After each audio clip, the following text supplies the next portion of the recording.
Me. Greater than 22, studying communications at university. Always believed equality was a real thing. Teachers repeated it in every textbook page. Men and women, same rights, same chances. I carried that belief deep inside. Felt safe in the idea of fairness. But small cracks began to show, slowly. Little details that no one discussed. Words thrown around like they meant nothing. Yet those words carried heavy differences. My faith in equality began shaking. In school, I noticed the first clear signs. Boys called leaders just for being loud. Praised for interrupting, for raising voices. I tried speaking up with real thoughts. They told me, sit down, too emotional. Same words, same effort, different reactions. Confusion grew into frustration over time. I asked myself if I was imagining it. But patterns repeated over and over. And ignoring them became impossible. My belief in fairness started collapsing. University made the pattern even clearer. I worked on a presentation with my friend. We split the project equally, same effort. Our slides strong, our delivery confident. Afterward, the professor praised him openly. Said, "You have real potential ahead." When it came to me, he smiled politely. Said, "Good, but try not to be so sharp." His words cut deeper than he realized. It felt like my value shrank instantly. Same work, same quality, different response. Because his voice was steady, mine passionate. Because he was a guy, I was a girl. I carried that sting home with me. Sat at my desk replaying every sentence, wondering if I had spoken wrong somehow. But deep down I knew the truth. The standard was not the same at all. His strength praised, my strength softened. My anger dismissed as unnecessary noise. It was the first time I truly felt small. Not from failure, but from unfairness itself. Workplace years later proved it harsher. I sat beside a colleague daily. We handled identical projects, same deadlines. Meetings, reports, endless spreadsheets and calls. Our performance nearly matched in every detail. Yet when paychecks came, his was higher. I asked quietly why that was so. The manager shrugged with casual tone. Said, "He's a man, more responsibility." My heart dropped hearing it so plainly. As if my bills somehow cost less. As if my hours were lighter. My effort weighed differently for no reason. It burned, not just in anger, but in deep, aching disappointment. I kept showing up, kept proving worth. But the unfairness never disappeared fully. It clung like smoke after a fire. Every task carried that bitter reminder. That gender-decided value, not skill, and silence from others made it worse. I realized then equality was still a myth. Not words in books, but a fight in life. Relationships revealed the sharpest double standards. I watched how stories were judged differently. A guy dated several girls in a year. People called him confident, even admired it. When a girl did the same thing, they whispered she was careless, irresponsible. The exact same actions, two opposite labels. I asked friends why it was that way. They just shrugged, laughed, changed the subject. As if the logic was obvious and natural. But to me it felt twisted and cruel. Society built rules like uneven scales.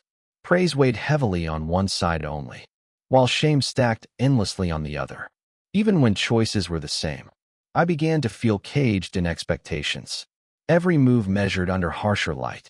My freedom smaller, my space more limited. While his mistakes passed as boldness.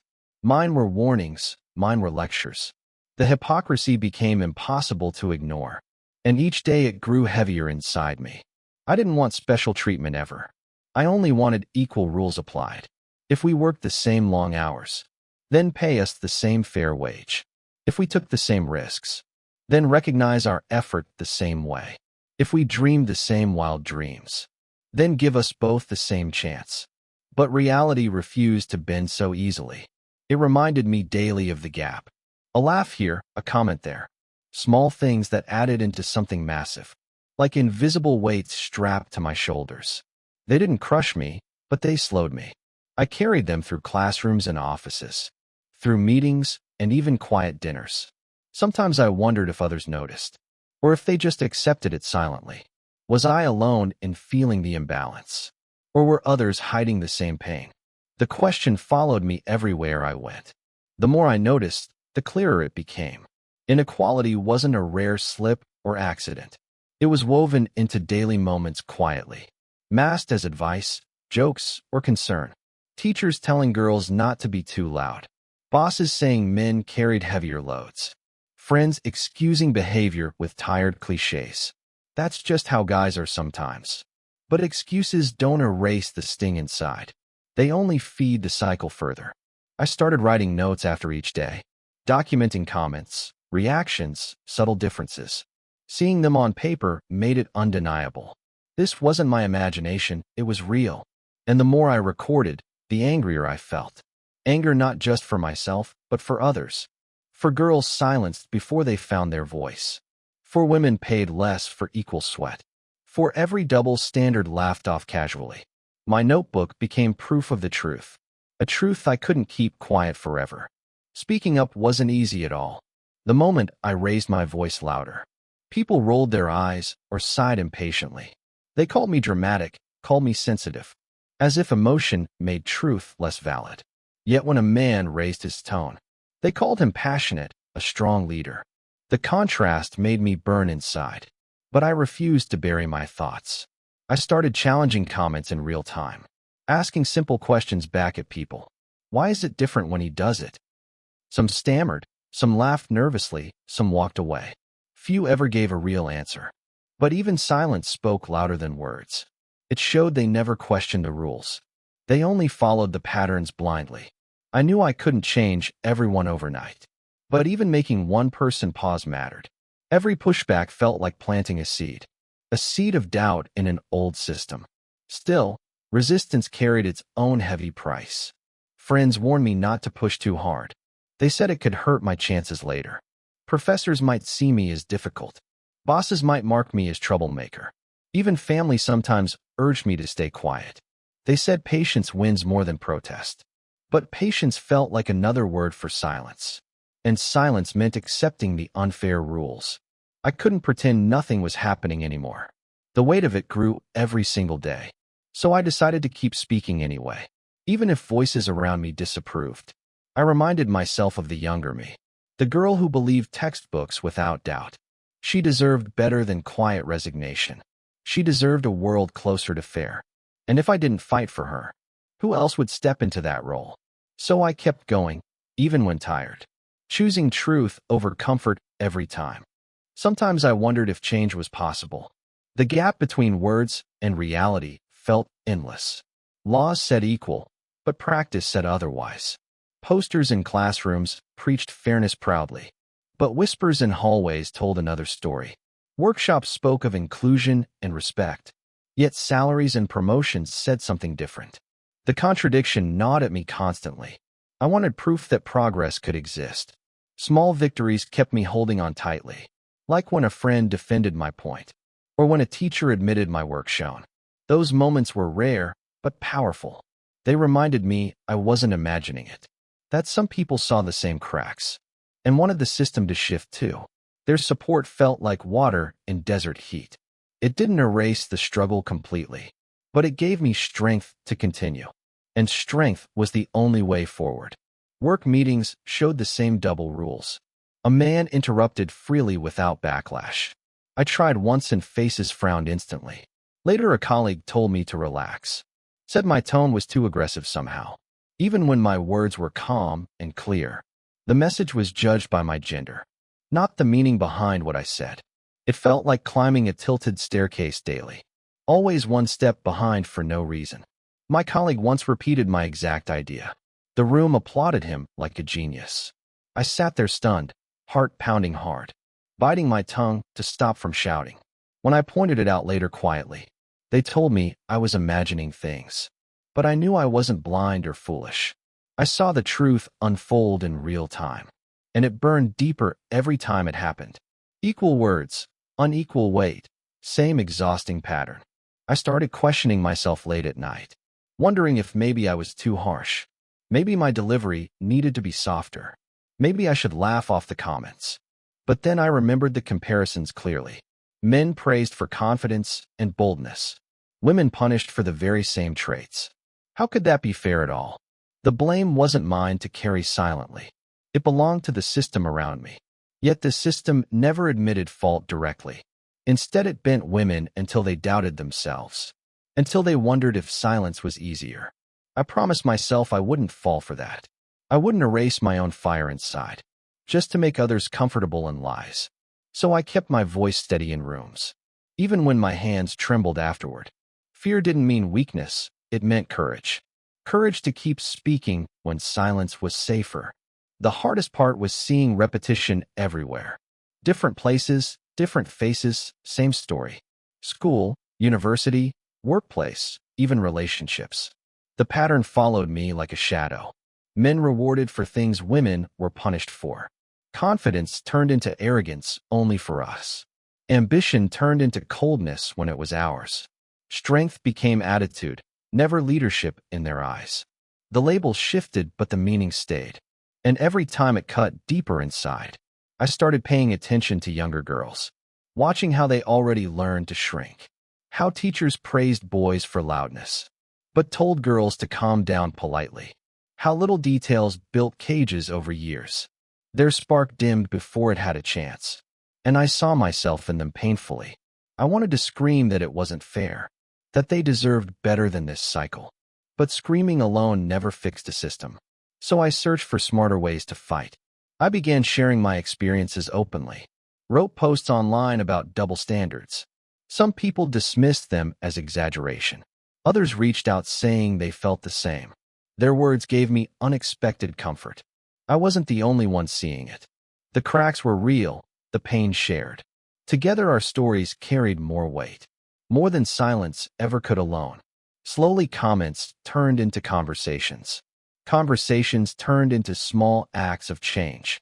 A professor adjusted feedback after reflection. A colleague noticed when ideas were stolen. Friends started checking their own language.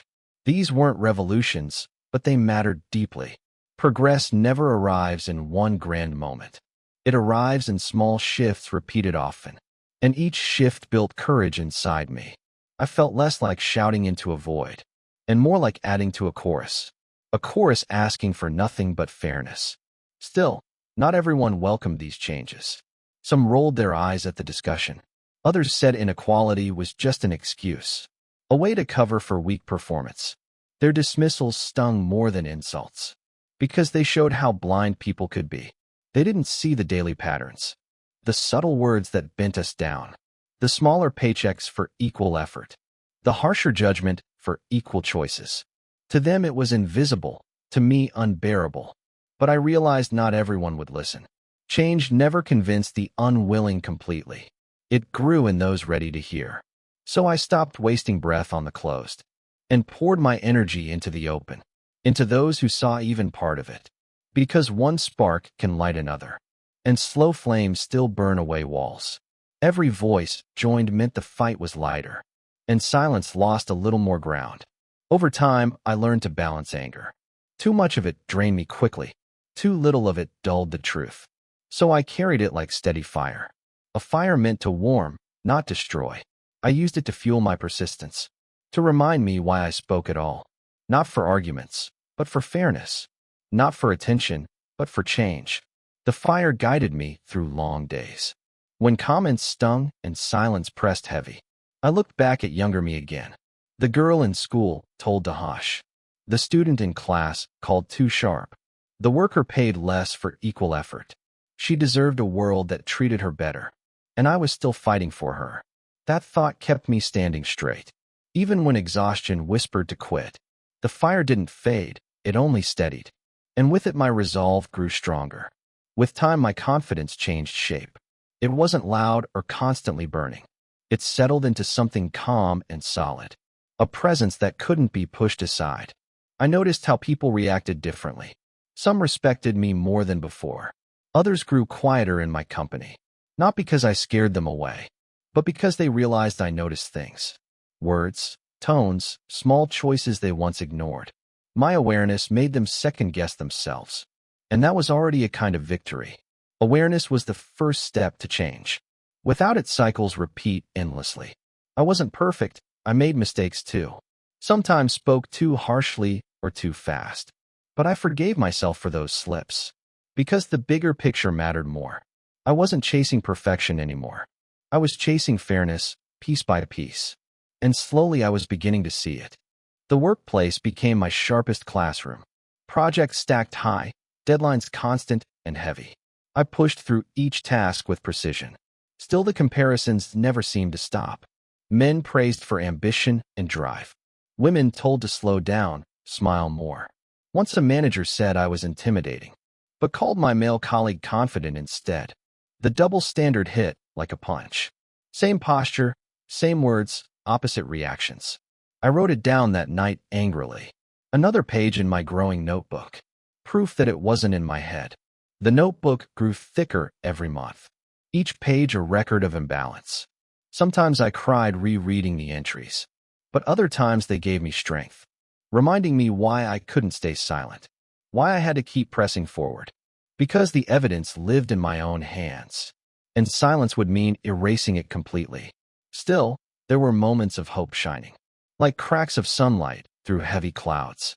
A younger coworker once thanked me quietly, said my words gave her courage to speak.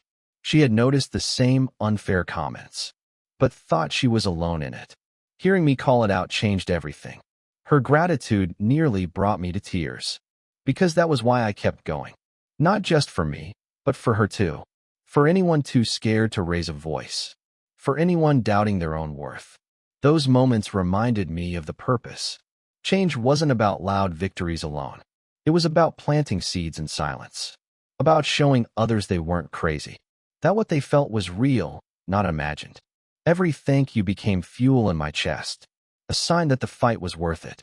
That even small ripples could reach far. Family gatherings revealed the same cracks too. Relatives asked my brother about his career, admired his plans, praised his ambition openly. When they turned to me, the tone shifted. They asked about marriage, about settling down, as if my future was limited to that. Their words stung more than they realized. They saw potential in him, pressure in me. I smiled politely, but inside I boiled. Because I knew I carried dreams too. Dreams of work, impact, and independence. But those dreams seemed invisible to them. Their questions became cages wrapped in tradition. I wanted to shout that I was more. More than a role waiting to be filled. More than someone's daughter, wife, or mother. My worth not tied to those labels. But shouting wasn't needed this time. I simply told them about my goals. Watched their silence answer louder than words. Over time, I learned to choose battles. Not every comment deserved my full energy. Some were better left as quiet notes. Others demanded my voice sharp and clear. This balance kept me standing stronger. Helped me last through endless small cuts. The unfairness didn't vanish overnight, of course. But my reaction to it transformed slowly. I stopped doubting my own perception. I stopped asking if I was too much. Instead, I asked why they expected less. Why ambition from me felt like a threat. Why silence from me was their comfort. And why I should give it to them. Those questions fueled me through long nights. Kept me working, kept me writing notes. Each answerless question revealed the truth again. That equality wasn't just a promise in books. It was a demand we had to keep alive, or else it would fade back into silence. Years passed, and patterns stayed stubborn. But so did my voice and resolve. I wasn't the same girl from school. I was sharper, calmer, more unshakable. Their words no longer bent me as before. Instead, they exposed their own weakness clearly. Because equality shouldn't scare anyone at all. It should only make things more fair. Yet fear showed who benefited from imbalance, and who resisted losing unearned advantage. I carried that truth like armor daily. Wore it into meetings, into classrooms, into family dinners filled with loaded questions. Every space became both test and lesson. I stopped craving universal approval finally. Realized approval wasn't the goal at all. The goal was fairness, respect, balance. And those things came slowly, never freely. But even slow progress built steady hope. And hope was something I refused to lose. Winter nights gave me time to reflect. I read through old notes in my journal. Page after page of comments and memories. Proof of a system tilted against me. Yet between those pages I saw growth. How my reactions had changed over years. From silence, to doubt, to steady defiance. The girl who once stayed quiet in class was now the woman who challenged unfair rules. I felt pride mixed with sadness reading it. Pride for the strength I had built. Sadness for the countless others still silenced. Change had come, but never fast enough. Still, progress was progress, even in inches. And I held on to that thought firmly. It kept me from drowning in frustration. It reminded me why I couldn't stop. Why my voice mattered, even if small. Because silence would mean surrendering everything. And I had come too far for that. Looking back, the journey felt heavy and real. From classrooms where boys were called leaders, to offices where men earned more pay, to relationships where double standards ruled silently. I carried each moment like a scar. But scars can be reminders, not shame. They remind me of battles I endured, of the silence I refused to accept. I don't ask for special treatment ever. I only ask for equal rules applied. If we work the same, pay us equal. If we dream the same, give us chance. If we risk the same, value our effort. Equality should not be a debate at all. It should be the foundation for everyone. Still, reality lags behind the promise painfully. But I keep pushing because it matters. Not just for me, but for those after me. So I ask you honestly now, do you see the imbalance around you? Or believe it doesn't exist at all?